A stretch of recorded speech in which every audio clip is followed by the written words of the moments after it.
Hello বন্ধুরা, সবাই কেমন আছো? অনেকদিন যাবত লোটে মাছ খেতে ইচ্ছে করছিল, তো বরকে বললাম। তারপরে সে লোটে মাছ নিয়ে আসছে। এরপরে এগুলোকে ফ্রাই করা হবে। ধুয়ে মুছে পরিষ্কার করে নিলাম।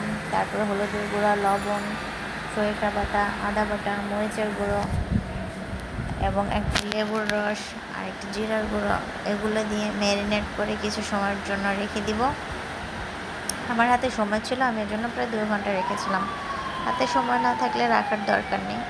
তো ভালো করে ম্যারিনেট করে রেখে দিয়েছিলাম 2 ঘন্টার মতো।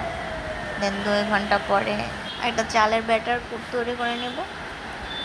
তারপরে সেগুলোর মধ্যে চুবিয়ে চুবিয়ে মাছগুলো ডুবো তেলে ফ্রাই করে নেব। তো চলুন আমরা এবার চালের বাটার তৈরি করি। কিভাবে চালের বাটারটা তৈরি করলাম দেখে নিন বন্ধুরা।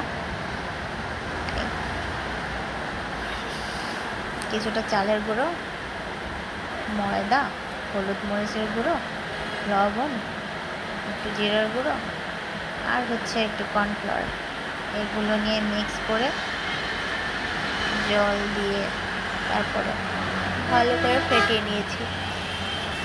তবে একটা জিনিস খেয়াল রাখবেন, সেটা হচ্ছে ঘনত্বটা যেন ঠিকঠাক হয়। বিশেষ করে বাটারটা তৈরি করা ঘনত্বটা ঠিক না থাকলে ফ্রাইটা ভালো হবে না।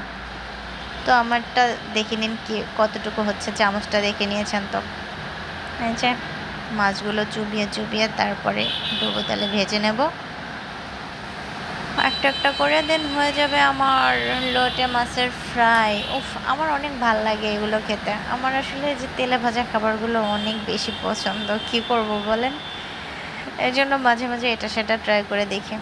তো নেন, হয়ে গেল আমার লোটে মাছের ফ্রাই।